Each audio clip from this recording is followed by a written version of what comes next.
ಮಧ್ಯಪ್ರಾಚ್ಯ ಯುದ್ಧದಿಂದ ತಲೆದೋರಿರುವ auto gas ಸಮಸ್ಯೆಯಿಂದ ಚಾಲಕರು ಪರದಾಟ ನಡೆಸ್ತಾನೆ ಇದ್ದಾರೆ. ನಸುಕಿನ ಜಾವ 4 ಗಂಟೆಯಿಂದಲೇ 500 ರೂಪಾಯಿ ಗ್ಯಾಸ್ಗಾಗಿ ನಿನ್ನೆಯಿಂದಲೇ ಆಟೋ ಚಾಲಕರು ಕ್ಯೂ ನಿಂತಿದ್ದಾರೆ. ನಾಗರಬಾವಿ ಗ್ಯಾಸ್ ಬಂಕ್ ಮುಂದೆ ಕ್ಯೂ ನಿಂತಿದ್ದಾರೆ ಚಾಲಕರು. ಕೆಲ ಚಾಲಕರು ನಿನ್ನೆ ರಾತ್ರಿಯಿಂದಲೇ ಬಂಕ್ ಮುಂದೆ ಮಲಗಿ ಆಟೋ ಗ್ಯಾಸ್ಗಾಗಿ ಕಾಯ್ತಾ ಇದ್ದಾರೆ.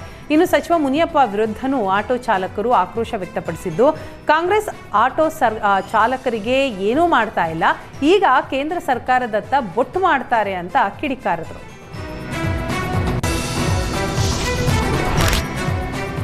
ಎಲ್ಪಿಜಿ ಗ್ಯಾಸ್ ಸಿಗದೆ ಆಟೋ ಚಾಲಕರು ಕಣ್ಣೀರು ಹಾಕ್ತಾ ಇದ್ದಾರೆ. ಶೇಷಾದ್ರಿಪುರಂನಲ್ಲಿರುವ ಟ್ರೂ ಗ್ಯಾಸ್ ಬಂಕ್ ಮುಂದೆ ಚಾಲಕರು ಕ್ಯೂ ನಿಂತಿದ್ದು ಆಕ್ರೋಶ ವ್ಯಕ್ತಪಡಿಸಿದ್ದಾರೆ.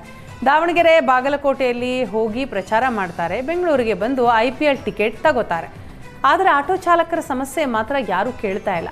600 ರೂಪಾಯಿ ಕೊಟ್ಟು ಗ್ಯಾಸ್ ಹಾಕಿಸಿ ನಾವು ಬರೀ 500 ರೂಪಾಯಿ ಬಾಡಿಗೆ ಹೊಡಿತೀವಿ, ತಿನ್ನೋದಕ್ಕೆ ಇನ್ನೊಬ್ಬರ ಹತ್ರ ಕೈ ಚಾಚೋ ಪರಿಸ್ಥಿತಿ ಬಂದಿದೆ.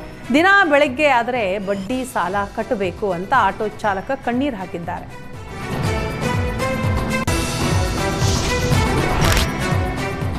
ಆಟೋ ಗ್ಯಾಸ್ ತುಂಬಿಸಿಕೊಳ್ಳಲು ಆಟೋ ಚಾಲಕರು ಮುಗಿಬಿದ್ದಿದ್ದು, ಹೊಸಕೋಟೆ ನಗರದಲ್ಲಿ ಗ್ಯಾಸ್ ಸ್ಟೇಷನ್ ಮುಂದೆ ತಳ್ಳಾಟ ನೂಕಾಟ ನಡೆಯಿತು. ಕೊಲ್ಲಿ ದೇಶಗಳ ಯುದ್ಧದ ಹಿನ್ನೆಲೆ 1 ಲೀಟರ್ ಗ್ಯಾಸ್ ಬೆಲೆ 115 ರೂಪಾಯಿಗೆ ಏರಿಕೆ ಮಾಡಲಾಗಿದೆ. 3 ಬಾರಿ ಗ್ಯಾಸ್ ದರ ಏರಿಕೆಗೆ ಚಾಲಕರು ಆಕ್ರೋಶ ಹೊರಹಾಕಿದ್ದಾರೆ.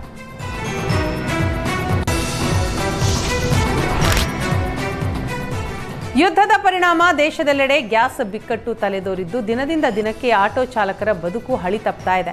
ಶಿವಮೊಗ್ಗದ ಆಟೋ LPG ಗ್ಯಾಸ್ ಬಂಕ್ಗಳು ಖಾಲಿಯಾಗಿದ್ದು, ಚಾಲಕರಿಗೆ ದಿಕ್ಕು ತೋಚದಂತಾಗಿದೆ. ಇರಾನ್ ಇಸ್ರೇಲ್ ಯುದ್ಧದ ಆರಂಭದಲ್ಲಿ ಕೇವಲ 58 ರೂಪಾಯಿ ಇದ್ದ ಗ್ಯಾಸ್ ಲೀಟರ್ ಬೆಲೆ ಈಗ 120 ರೂಪಾಯಿ ಆಗಿದೆ.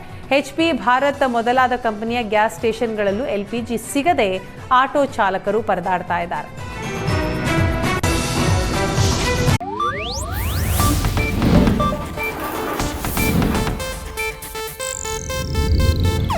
ಇದು ಏಷ್ಯಾನೆಟ್ ನ್ಯೂಸ್ ನೆಟ್ವರ್ಕ್ ಪ್ರಸ್ತುತಿ.